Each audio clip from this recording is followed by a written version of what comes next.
Ассаламу алейкум, урматтуу Багастыруу Кыргызстан каналынын көрүүчүлөрү. Кутман күнүңүздөр менен. Кечки бир баратат шамга чейин, ооз ачканга чейин сиздерге мына ушул геомембрана боюнча өткөндө убада бергендей ушул боюнча маалымат тартайын деп атам. Контент бүгүн ушул геомембрана суу сактагыч боюнча болот. Алдыбызда көрүнүп турган суу сактагычты бир жума мурун жапканбыз. Узуну 40 метр, туурасы 22 метр. Мунун аты геомембрана деп айтылат. Бул кадимки нефтиден алынган продукциядан жасалат. Кадимки синтетикалык материал. Алдымда ушунун кыйыгынан кесилген бир бөлүгүн көрүп турасыздар. Биз ушунун жукасынан алганбыз. 1,5 мм. Мунун ар кандай түрлөрү бар. Узуну 50 метр, туурасы 2, 3, 4, 5, 6 метрге чейин болот. Муну каалагандай кылып, көл салып, жасап, жабыштырып алсаңыздар болот. Бул өзүнө өзү жабышат. Фен менен фен десеңиздер, же болбосо өзүнүн үтүгү бар. Мына ушул үтүк менен жабышат.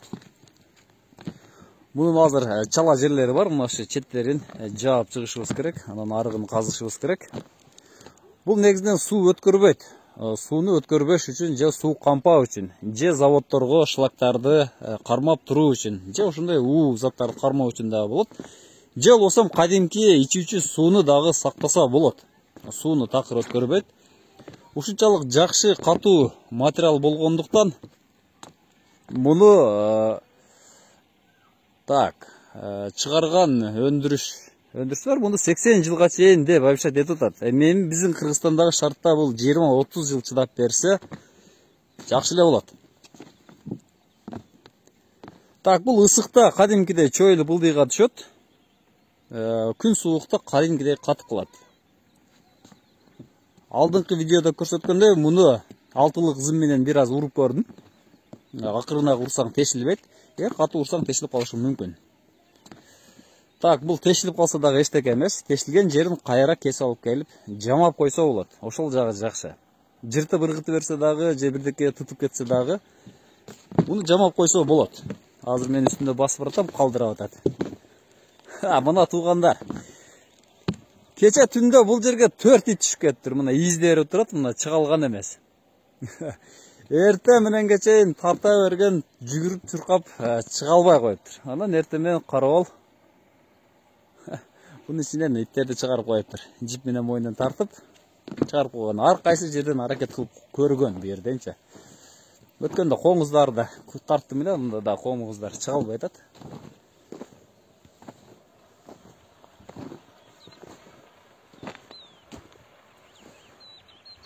Biz bunu mына ушул адырга, дарбызга, көчөт, бакка ылайыктап салдык.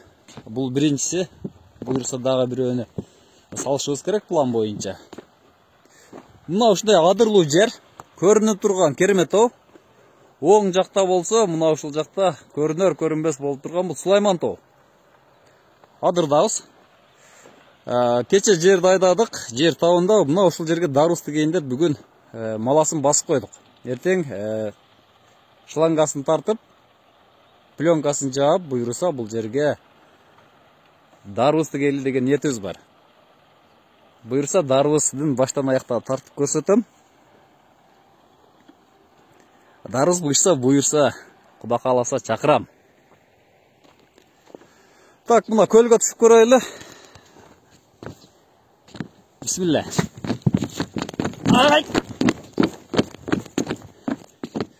Мында ичинде жык коңуздар түшүп өлүп калат экен, чыга албайт экен мындан. Кыскасы, мында түшкөн нерсе чыга албайт. Эгер мында суу болсо, сөзсүз этият болуш керек жаш балдардын түшүп кетишинен. Кечеге үйүлгөн жамгыр. Ушунча суу үйүлүп калыптыр уже. Эң чукур жер ушул жер.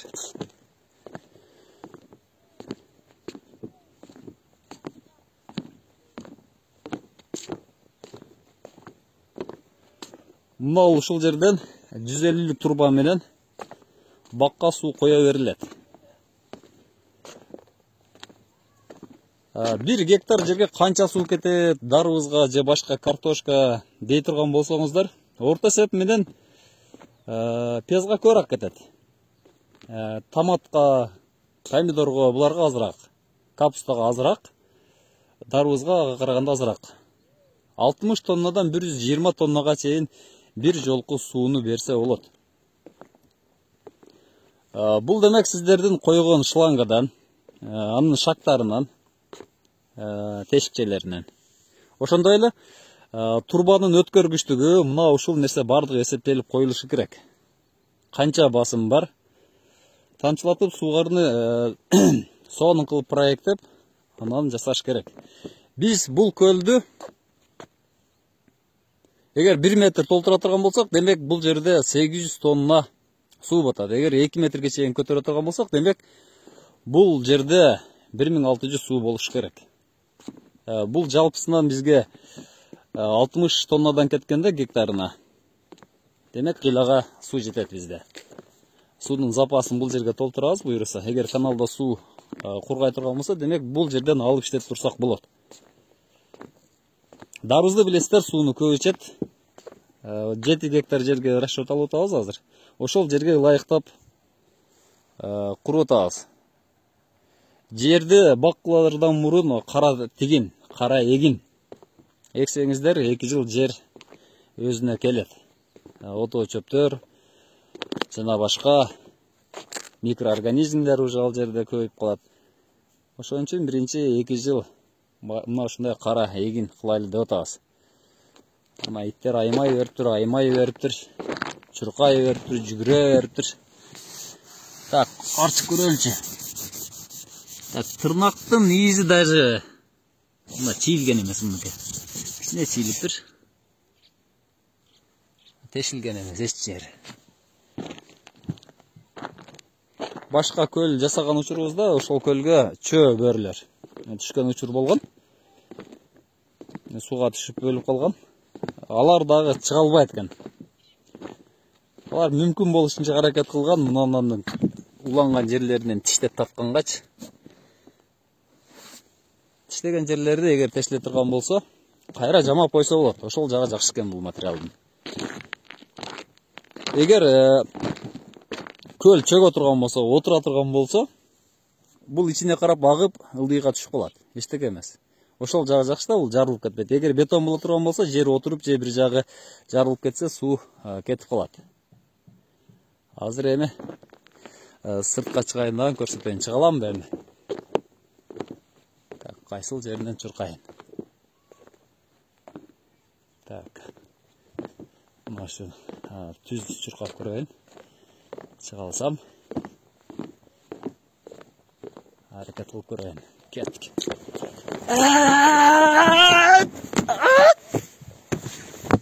Илештим. Чыктым. Бул көлдү былтыр салганбыз. Былтыры топурак кургак болгондо кадимкидей аккан. Суу сыяктуу аккан бул жерде. Мына ылыйга карап. Ошон үчүн былтыр геомембрана отуруп кетет деп быйыл кошумча коюп топурак кичине кыскартып жасадык. Мына отурган жерин көрүп атасыздар. 1 жыл отурса жакшы болот экен. Эгер тегиз жерге жасасаңыздар эчтеке эмес. Бизге ушундай жерде жасай турган болсоңуздар, анда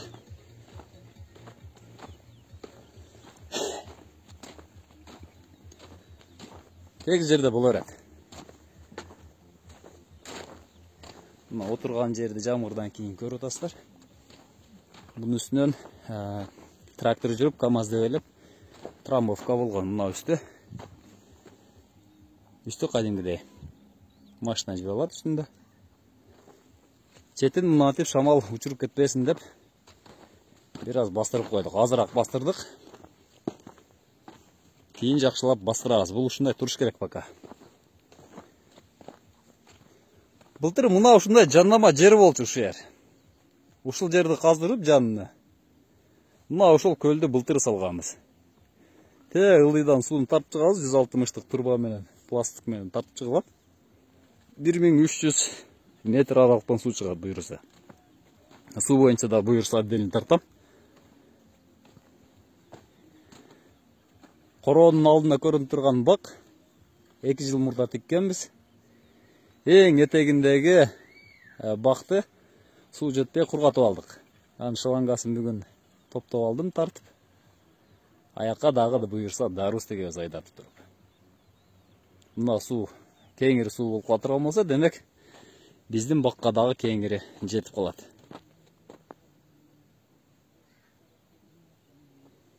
Азыр ошо ылдыйга түшүп, айдаган жерди көрсөтүп чыгайын, бакты көрсөтүп чыгайын.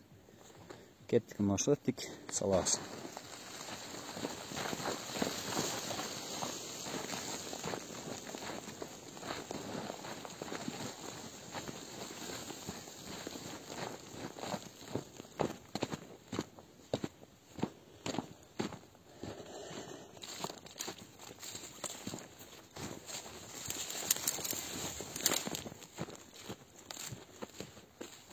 Алма бак, алманын 3-4 сорт тигилген.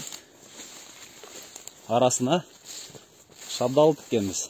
Мына ушул аралыгын кеңири койдук. Бул жерге буюрса малина, кулпунай жана башка эгин тигиндерди тигебиз буюрса. Мына ушул бактагы тамчылатып сугарылат. Буга чейин 33-лүк, 32-лик шланга менен чыгып аткан. Ал суу жетпейт. Көпкө кыйнады бул.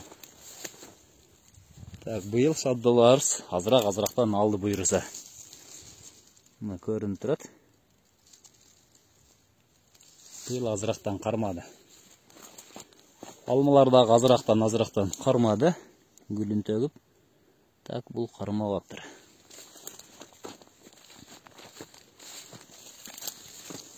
Мыныкей буюрса шабдаларыбыз азырактан кармап атат. Мына ушундай тамчылатыч коюлган, саатына 4 литр. Бул 8 литрликтери дагы бар. Бул саатына 4 литр өткөрөт. Бул жакшы жери эң ылдыйында дагы, эң үстүндө дагы бирдей тамат. Анткени мунун ичинде резинасы бар. Көртастары ичинде кызыл резинасы. Мына ушул эгер давление жогору болсо, сууну кысып азыраак өткөрөт.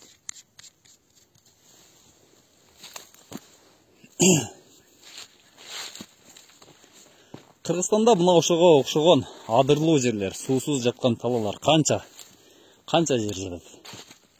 Мына ошого инвестиция жасап, Кыргызстанды өнүктүрсө болот. Бул Оштогу адрести айтып коеюн, келип көрүп кетсеңиздер болот. Эгер жакын болсоңуздар, көрүнүп турган Кереметова Жапалактын үстүндөбүз. Актерек айылына кетип атканда сол колдо жолдо, жолдун боюнда.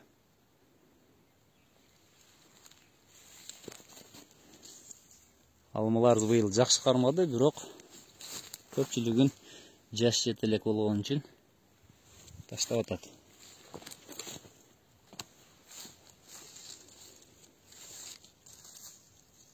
Шабдаллардын 3 сортун тиккенбиз. Бул жерге Красный Москва, Чемпион, Наргиз деген сорттор тиккенбиз. Мына ушундай туугандар, гем мембрана боюнча сурай турган болсоңуздар, бир номерди калтырам. Ошол кишиден сурасаңыздар болот. Азыр Кыргызстанда дагы болуп калды. Биз муну баасы так, Москвадан алдырганда 200 рубль болчу. Азыр эми рубль арзандап калды дагы, алсаңыздар арзаныраак келет. Бул эми жука алдыра турган болсоңуздар, сиздерге 100 сомдон өйдөгө турушу мүмкүн. Келишимен 150 сом болсун. Бул эң арзан жолу. Туугандар, оз ачар вакыттагы болуп атат. Сиздер менен коштошом. Көрүшкөнгө чейин кайрадан. Саламатта туруңуздар.